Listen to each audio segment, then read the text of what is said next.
Welcome to our new series, the 200 Movie Challenge. Our goal this year is to watch 200 movies that we haven't seen yet. If you want to listen to the full podcast where this clip is from, the link will be in the description. Now enjoy today's movie. So Soto, let's get to your next movie. Did you end up watching? That's three private investigator movies in a row. Did you end up Yeah. watching another PI movie? What's up? No. Actually, I mean, it does have to do with law enforcement, but my next movie that I saw was called Kung Fu Killer. Again, came out in 2014. This stars one of my favorite martial artists, Donnie Yen.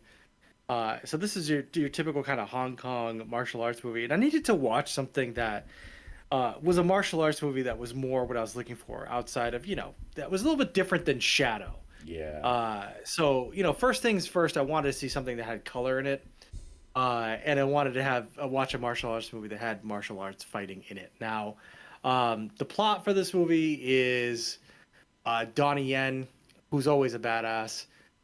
He is a martial arts instructor or a kung fu instructor for, I don't know, the Hong Kong Police Department, I guess is what I gathered. And in one of his duels, he ends up killing a guy.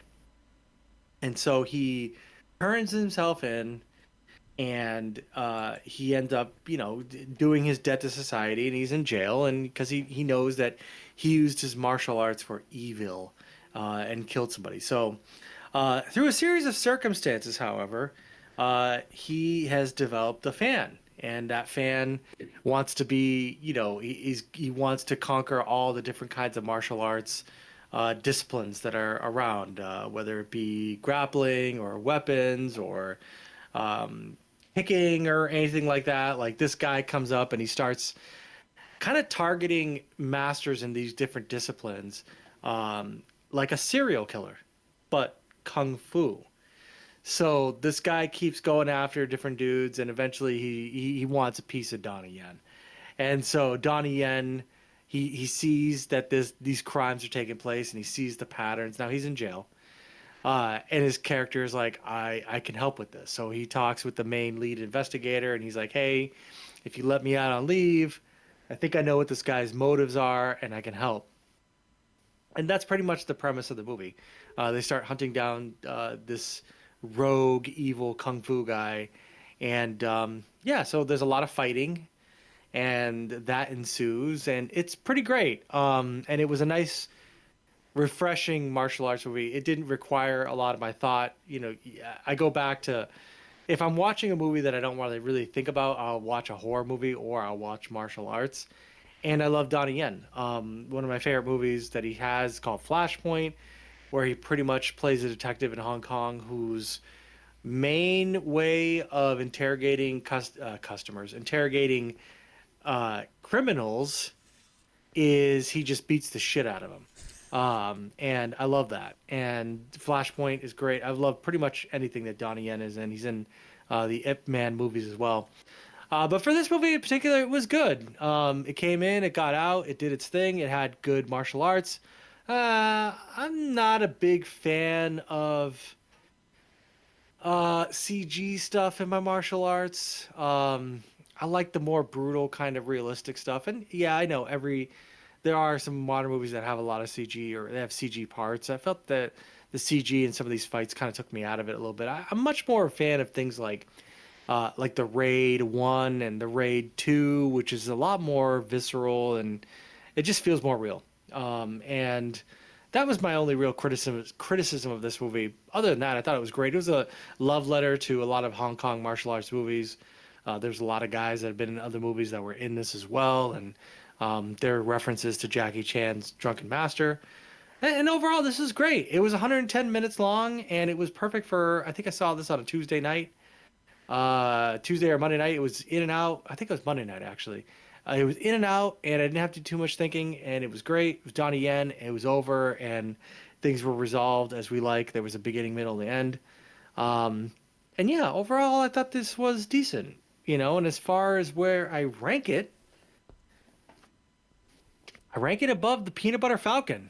So Peanut Butter Falcon's at 16. 15, so I have to put it, so I have to put it above that, just below Oppenheimer, and I think there'll be some movies that are in between. But I can't say this movie was less enjoyable than Peanut Butter Falcon, Free State of Jones, and Shadow.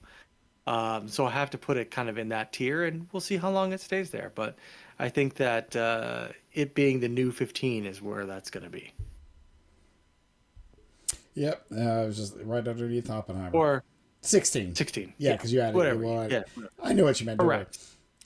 Well, the way you were talking about that movie, I expected it to be a little bit higher, but maybe it might because it's just it's not anything that reinvents the martial arts genre. It was enjoyable, much more enjoyable than Peanut Butter Falcon and that kind of thing, like that tier of movies. Yeah.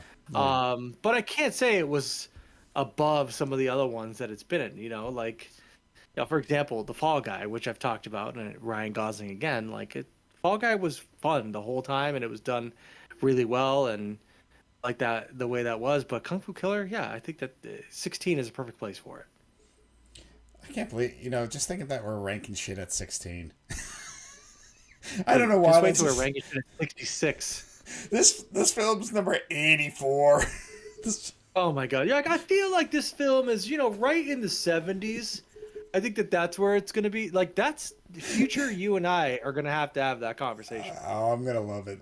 That's the whole point about this. But yeah, no, I do not have a martial arts film yet on my list, but I know you still mentioned House of Flying Daggers, which is on my list to watch. I don't know if I'll get to it next week. Don't you own it? I do.